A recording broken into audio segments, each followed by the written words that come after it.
অসমৰ মুখ্যমন্ত্ৰীক এই মানুহজনক যে দেখিছে এই দাদাজনে মানে ইমান বেয়াকৈ ধুলে মুখ্যমন্ত্ৰীক আৰু বহুত মানে বৰ বেয়াকৈ ধুই দিছে। আচলতে মুখ্যমন্ত্ৰীক কৈছে মুখ্যমন্ত্ৰী এইবাৰ মৰিব, জুবিন দাৰ লগত ফেৰ পাতিছে নহয়, মুখ্যমন্ত্ৰী এইবাৰ মৰিব আৰু এইবাৰ মুখ্যমন্ত্ৰীয়ে দৌৰিব লাগিব, এনেকুৱা ধৰণৰ মন্তব্য কৰিছে। আচলতে কিয় কৈছে এই কথাখিনি আপোনালোকে জানিবৰ বাবে এই ভিডিঅ'টো সম্পূৰ্ণ শেষলৈ চাই থাকক, লগতে কমেণ্টত লিখিব জাষ্টিছ ফৰ জুবিন গাৰ্গ। তো ভিডিঅ'টো সম্পূৰ্ণ শেষলৈ চাই থাকক, কি কৈছে তেখেতে ভালকৈ বুজি আপোনাৰ মতামত জনাব। Zubeen Garg the legend the humming king তেওঁৰ বিদেশী আত্মাৰ চিৰশান্তি কামনা কৰিছে, যদিও তেওঁ এতিয়ালৈকে ন্যায় পোৱা নাই।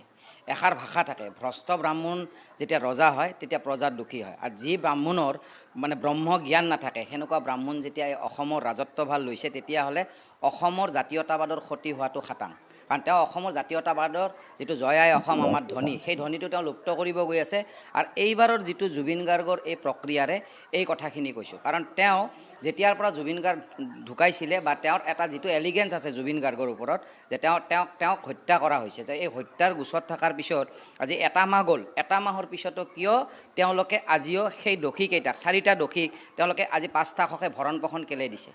অসমৰে 3,70,00,000 মানুহ, তেওঁলোকৰ অস্তিত্ব স্বাভিমান আৰু অসমীয়াৰ যিটো জাতীয়তাবাদৰ সন্মান তেওঁ ধৰিব নোৱাৰি বাকী সেই 4টা মানুহক ভৰণ পোষণ দিয়াৰ কাৰণটো কি?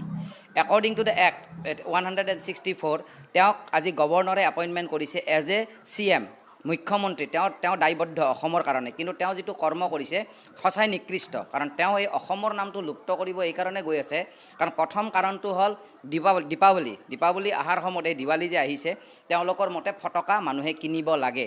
কিন্তু ইয়াৰ আগত তেওঁলোকে যেতিয়া 3টা বছৰ লকডাউন দিছিলে তেতিয়া এই ফটকা কিয় ফুটাব লগা হোৱা নাছিলে?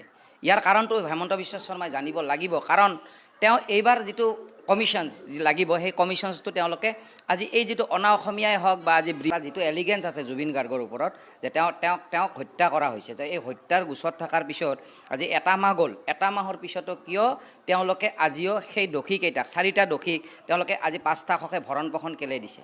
অসমৰে 3,70,00,000 মানুহ, তেওঁলোকৰ অস্তিত্ব স্বাভিমান আৰু অসমীয়াৰ যিটো জাতীয়তাবাদৰ সন্মান তেওঁ ধৰিব নোৱাৰি বাকী সেই 4টা মানুহক ভৰণ পোষণ দিয়াৰ কাৰণটো কি? একৰ্ডিং টু দ্য এক্ট 164 তেওঁক আজি গভৰ্ণৰে এপইণ্টমেণ্ট কৰিছে এজ এ CM, মুখ্যমন্ত্ৰী। তেওঁ দায়বদ্ধ অসমৰ কাৰণে, কিন্তু তেওঁ যিটো কৰ্ম কৰিছে সঁচাই নিকৃষ্ট। কাৰণ তেওঁ এই অসমৰ নামটো লুপ্ত কৰিব এইকাৰণে গৈ আছে, কাৰণ প্ৰথম কাৰণটো হ'ল দীপাৱলী অহাৰ সময়ত এই দিৱালী যে আহিছে, তেওঁলোকৰ মতে ফটকা মানুহে কিনিব লাগে। কিন্তু ইয়াৰ আগত তেওঁলোকে যেতিয়া 3টা বছৰ লকডাউন দিছিলে তেতিয়া এই ফটকা কিয় ফুটাব লগা হোৱা নাছিলে? ইয়াৰ কাৰণটো হেমন্ত বিশ্ব শৰ্মাই জানিব লাগিব, কাৰণ তেওঁ এইবাৰ যিটো কমিশ্যনছ লাগিব সেই কমিশ্যনছটো তেওঁলোকে আজি এই যিটো অনা অসমীয়াই হওক বা আজি বৃহৎ যিবোৰ মানুহ, সেই মানুহখিনিৰ পৰা সেই বস্তুখিনি তেওঁলোকে সেই যিটো কমিশ্যনছ আহিব লাগে সেই কমিশ্যনছটো তেওঁলোকক লাগে। কাৰণ এষাৰ কথা ক'লোঁ নহয়, ভ্ৰষ্ট ব্ৰাহ্মণে কেতিয়াও টকাৰ লোভ এৰিব নোৱাৰে। আৰু অসমবাসী হৈ কৈছোঁ, ইয়াত কোনো পলিটিকেল নহয়, জাতীয়তাবাদ। তেওঁৰ প্ৰথম দায়িত্ব আছিলে জুবিন গাৰ্গৰ যিজন মানুহ, the humming king, the legend of Assam, পৃথিৱীৰ সৰ্বশ্ৰেষ্ঠ 195 দেশৰ মানুহৰ আজি কাণ্ট্ৰিৰ মানুহে থকাৰ পিছত আজি টোটেল 188 দেশে তেওঁক টুইট কৰিছে বা চাৰ্চ কৰিছে। এই চাৰ্চ কৰা মানুহখিনিক আজি অসমৰ অস্তিত্ব স্বাভিমান আজি ধৰা মানুহজনে হ'ল আজি এই জুবিন গাৰ্গ। মই এষাৰ কথাই কওঁ, ন' মানি ন' কিডছ। ল'ৰা ছোৱালী নাছিলে, টকাৰ লগত 10,000 টকা আছে, 10,000 নাছিলে, কিন্তু তেওঁ আজি বিশ্ব প্ৰসিদ্ধ কেলে, আজি বিশ্বত তেওঁ লিজেণ্ড কেলে? ইয়াৰ কাৰণটো হেমন্ত বিশ্ব শৰ্মাই জানিব লাগে, তেওঁ জানা কাৰণে তেওঁ লজ্জিত হৈছে। আৰু লজ্জিত হোৱাৰ কাৰণে আজি এই যে যিমানবোৰ স্ক্ৰিপ্ট কৰিছে, আজি ইয়াৰ পৰা জেলৰ পৰা 12 দিন তেওঁলোকে জিম্মাত ৰখাৰ পৰা জেললৈকে লোৱা, দিজ আৰ অল স্ক্ৰিপ্টছ। এইকাৰণে মই কৈছোঁ এই স্ক্ৰিপ্টৰ কাৰণটো এটাই, কাৰণ তেওঁক মই সিদিনাখনো কৈছিলোঁ যে আপুনি অসমখন নেপাল নকৰিব, আপোনালোকৰ বিজ্ঞাপনৰ জৰিয়তে কৈছিলোঁ, কিন্তু তেওঁ সেইটো তাৎসল্য এটা কৰিলে। কাৰণ প্ৰথম মৰাৰ দিনৰ পৰা জুবিন গাৰ্গক তেওঁ সদায় টুলুঙা মন্তব্য এটা দিছে যে 7টা বজাৰ পৰা 7টালৈকে তেওঁক চাব, তাৰপিছত আহিব তেওঁক পিছদিনাখন গৈ পেলাই সোণাপুৰত তেওঁক জ্বলাই দিয়া হ'ব। শ্ৰদ্ধাঞ্জলি তেওঁ মাত্ৰ এদিনৰ সময় দিছিলে, কিন্তু সেই মানুহজনৰ কাৰণে তেওঁ 3 দিন 4 দিন ৰখিব লগা হ'ল। ৰখাৰ কাৰণটো এটাই, কাৰণ যিটো অসমীয়া জাতীয়তাবাদৰ আমাৰ অসমৰ মানুহ, সেই মানুহখিনি তেওঁক বুজাই দিছে যে আচলতে অসমৰ জাতীয়তাবাদ কি।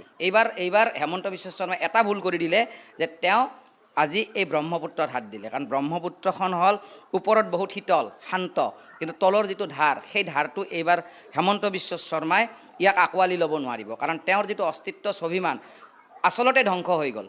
কাৰণ জুবিন গাৰ্গৰ ক্ষেত্ৰত মই আৰু এষাৰ কথা ক'ম, এই যে যেতিয়া লকডাউন আহিছিলে, লকডাউন এটা বহুত ডাঙৰ ষড়যন্ত্ৰ।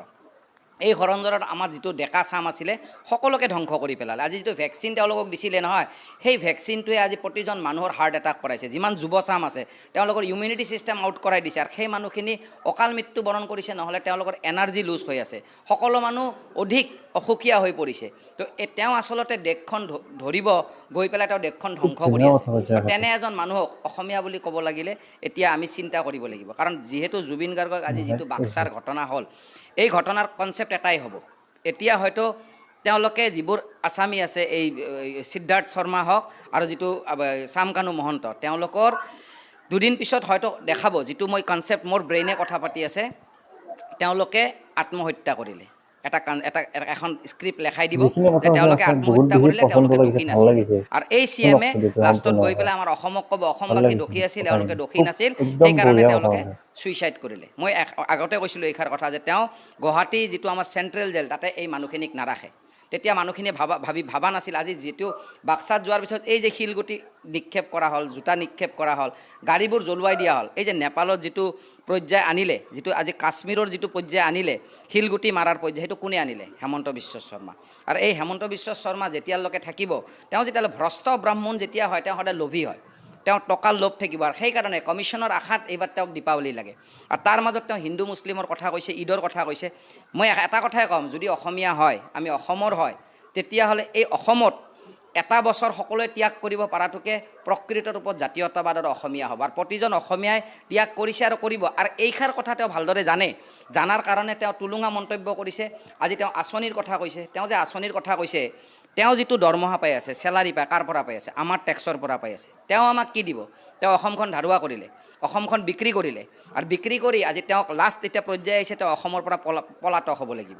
আৰু এইটো সময় আহিছে কাৰণে তেওঁ আজি এনেকুৱা এটা চৰিত্ৰ প্ৰকাশ কৰিছে। আৰু তেওঁ বুজাব বিচাৰিছে যে টকাই শ্ৰেষ্ঠ। এতিয়াও তেওঁ বুজাব বিচাৰিছে, তেওঁ লজ্জিত। কাৰণ আজি জুবিন গাৰ্গে তেওঁক ধূলিসাৎ কৰি দিলে যে টকাৰ কোনো মূল্য নাই। টকাৰ অৰ্থ এটাই, মানুহৰ যদি কৰ্ম ভাল থাকে তেতিয়াহ'লে মানুহৰ শ্ৰেষ্ঠতা থাকে।